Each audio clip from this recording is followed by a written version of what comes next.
বলিউডের সুপারহিট গান মুঝে এক পল চैन না আয়ে এর পেছনে লুকিয়ে আছে এক বাস্তবের মর্মান্তিক কাহিনী যা সম্প্রতি ফাঁস করেছেন বিখ্যাত গায়িকা জসপিন্দর নারুলা।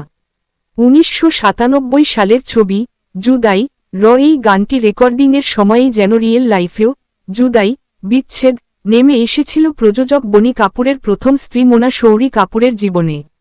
স্টুডিওর বাইরে কান্না, ভেতরে গানের রেকর্ডিং।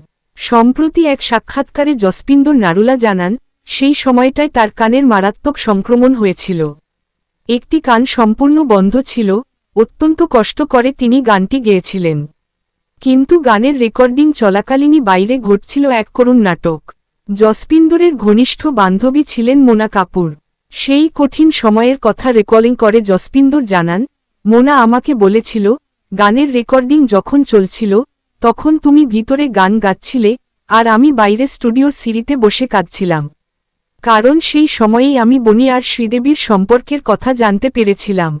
মোনার নিজের মুখের সেই বেদনাদায়ক কথাগুলো আজও যেন কানে বাজে জসপিন্দরের। মোনা তাকে বলেছিলেন, কিসি কা ঘর বান রহা থা और किसी का घर टूट रहा था, কারো ঘর বানছিল আবার কারো ঘর ভাঙছিল। শ্রীদেবীর সঙ্গে সম্পর্কে মোর প্রসঙ্গত, বনি কাপুর প্রথমে মোনা শৌরিকে বিবাহ করেছিলেন। এই দম্পতির সন্তান অর্জুন কাপুর ও অংশুলা কাপুর। কিন্তু চাঁদনি খ্যাত অভিনেত্রী শ্রীদেবীর প্রেমে পড়ে যান বনি। ১৯৯৬ সালে একের সঙ্গে সম্পর্কের কারণে বনি ও মোনার বিবাহ বিচ্ছেদ হয় এবং ওই বছরই বনি শ্রীদেবীকে বিয়ে করেন।